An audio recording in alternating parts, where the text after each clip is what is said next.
నమస్కారం. ఈనాటి వార్తా న్యూస్ కి స్వాగతం. అనంతపురం జిల్లా గుంతకల్ నియోజకవర్గం పామిడి మండల పట్టణంలో నిన్నటి దినం శుక్రవారం తెలుగుదేశం పార్టీ కార్యాలయం ప్రారంభించిన గుంతకల్ నియోజకవర్గం టీడీపీ అభ్యర్థి గుమ్మనూరు జయరాం, ఎంపీపీ అంబికా లక్ష్మీనారాయణ.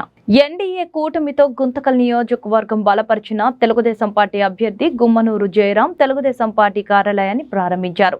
అంతకుముందు గవర్నమెంట్ జూనియర్ కళాశాల నుంచి పట్టణంలో బీసీసీ రోడ్ షోగా గుమ్మనూరు జయరాం రావడం జరిగింది. తెలుగుదేశం పార్టీ శ్రేణులు, కార్యకర్తలు భారీగా రావడంతో పామిడి పట్టణం అంతా జనసముద్రంగా మారింది. ఈ కార్యక్రమంలో ఎంపీ అభ్యర్థి అంబికా లక్ష్మీనారాయణ, గుమ్మనూరు ఈశ్వర్, గుమ్మనూరు నారాయణ, కేసీ హరి, గుత్తి మార్కెట్ యార్డ్ మాజీ చైర్మన్ ప్రభాకర్ చౌదరి, మున్సిపల్ మాజీ చైర్మన్ పామిడి గౌస్ పీరా, మాజీ ఎంపీటీసీ బొల్లు శ్రీనివాస్ రెడ్డి, అనంతపురం జిల్లా పార్లమెంట్ ఎస్టీ సెల్ అధ్యక్షుడు రమేష్ నాయక్ తదితరులు పాల్గొన్నారు.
నమస్తే.